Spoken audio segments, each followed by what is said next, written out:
Hello, beautiful, amazing, fantastic world, and you, magnificent, beautiful individual. Today, I would like to speak about courage or fortitude and devotion. These two streams have, since ancient times, since the first post-Atlantean civilization has been cultivated, more or less. In the regions of the Asians and Indian regions, they have been cultivating steadily the inward streams of devotion. Now, the devotion these guys have is kind of unparalleled, and they had a very unique development, which they have kept up until now, in differentiation to the rest of the world.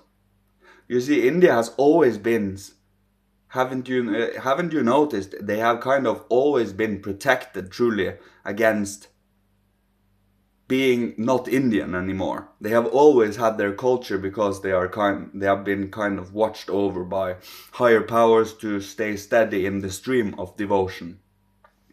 On the other hand, you have the Europeans that steadily cultivated this stream of courage, which means even their religion, even their spiritual practices was in reflection to this. When you die, you enter Valhalla. You have to actually die fighting, die in activity, die in effort, or you would die in your sleep. That is both literally and symbolically speaking. Combining these two is what is today our task.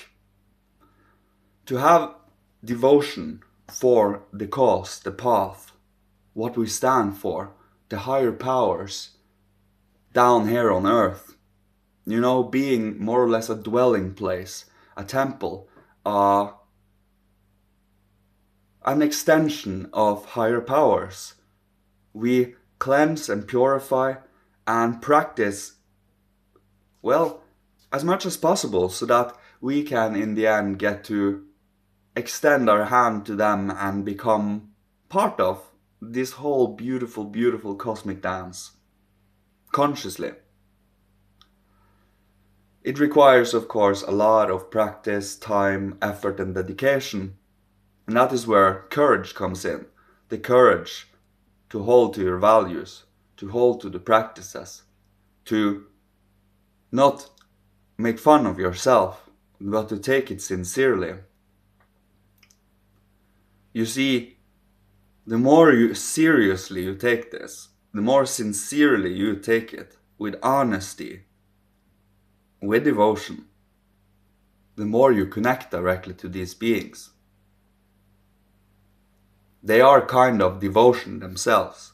So when you are in a state of devotional reverence, consciously, with your own freedom, being grateful and, praising and glorifying the higher powers, Father, Holy Spirit, Christ, the hierarchy, you truly get a sense of their warm protection around you. Like they're kind of constantly around, coming in and out through you and within your auric field and your etheric body. They truly are here guiding and leading us in their own way, through our feeling, through our will impulses. Of course, if we do have healthy will impulses, through our thoughts, and even through our voice that is constantly talking to us. If we, of course, purify ourselves and lift ourselves up so that voice becomes a source of inspiration and morality. When your voice is telling you that you are dumb when you're doing something dumb, you are doing something correctly. Because you wish the best for yourself.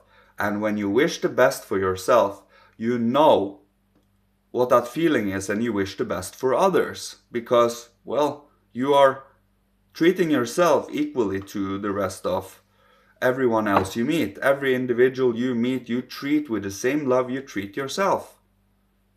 And that is also how you see, that is also how you get to notice where people are in their development and where we are in our development. Because the more understanding and less triggering we are constantly, the further along on the development we are. You see, we need to be a mountain strong enough to be able to handle any hurricane. And of course, it's not a mountain really, it's a temple. A mountain is a natural structure. A temple is something built with effort and dedication, strength. So we build a world temple that God, Holy Spirit, Christ, and any spiritual, beautiful being can reside within if they want to. You know, so they can teach and learn mankind different areas of any kind of perception and comprehension, truly. Cosmic secrets. And being awake and open to them allows these higher beings to work upon our inner etheric and astral with us consciously. But we need to be here with us ourselves. And being sensitive to nuances and changes within your emotional being and within you, the small changes, the small differentiations. You become better at it when you are actually using your faculty of separation and differentiation on the outside and, well, in the spiritual in general. That means in spiritual science, it is highly, highly valuable to be able to group and to identify, differentiate. You see here, because we use our faculty for being meticulous, for being precise, for being sharp, and with using this consciously, like a mathematician or a geometrist, or or someone that has truly mastered their special field with their, well, faculties of thinking. But faculties of thinking are a spiritual faculty. But to make it spiritual again, you see, our pineal gland right now is kind of, it has wilted a little. But with our heart, this is kind of the physical reflection of what is happening.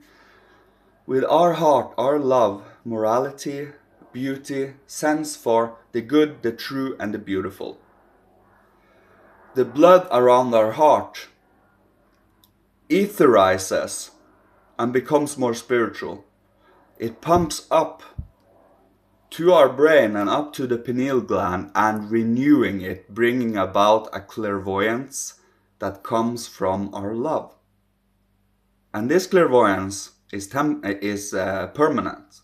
This is something that will last, and you will consciously be able to use as an instrument because you have built it yourself. Of course, with the help of higher powers.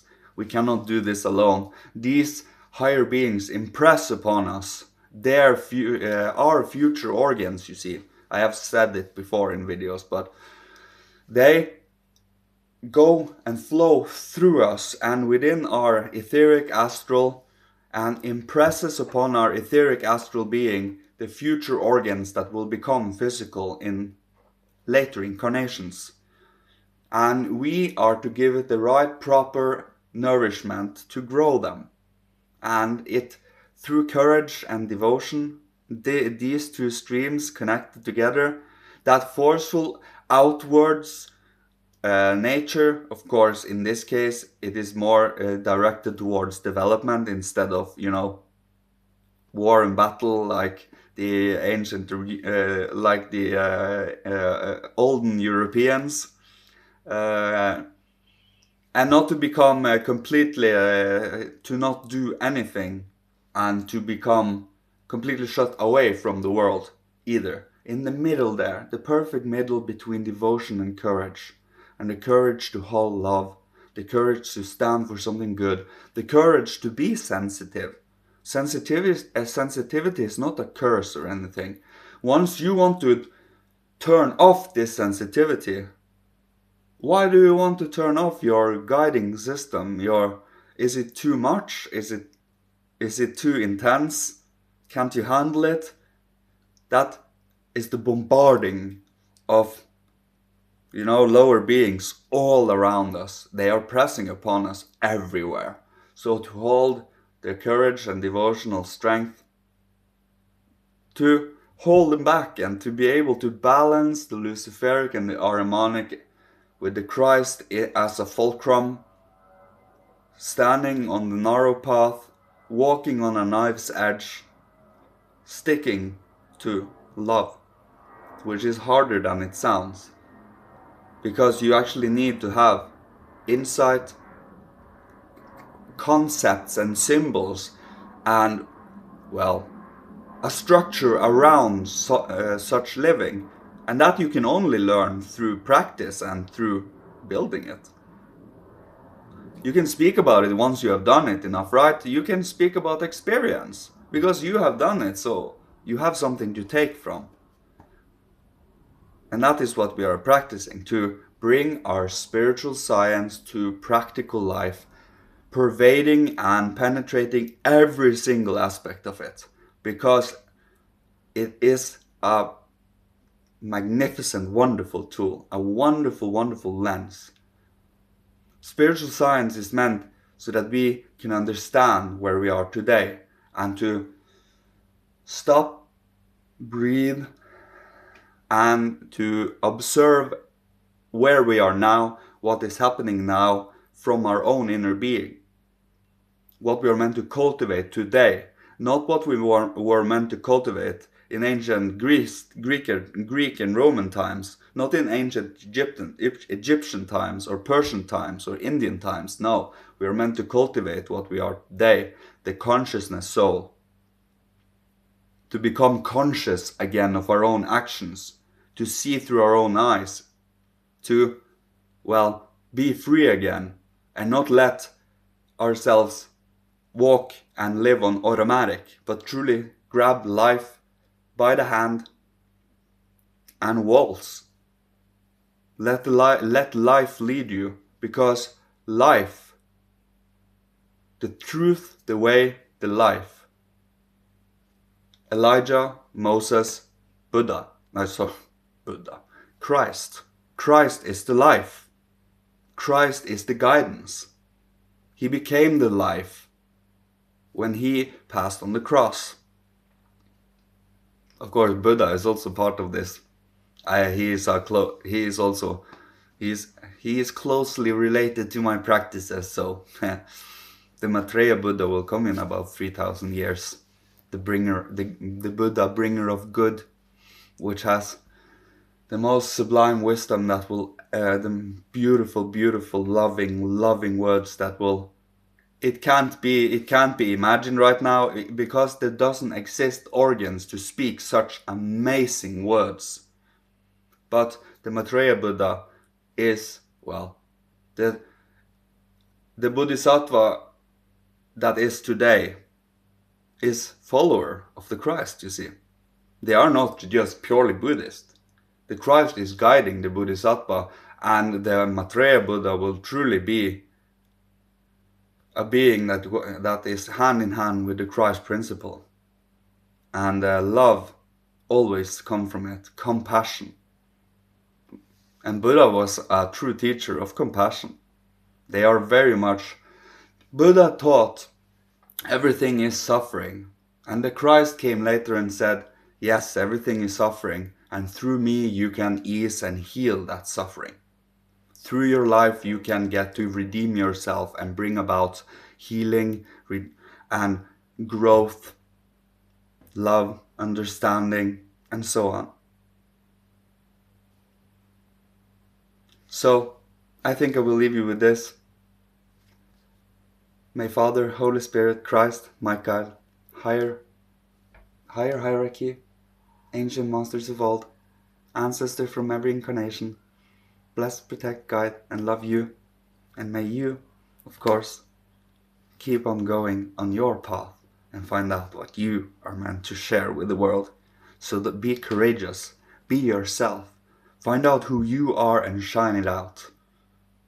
But shine it out with intelligence. Just don't be super impulsive about it.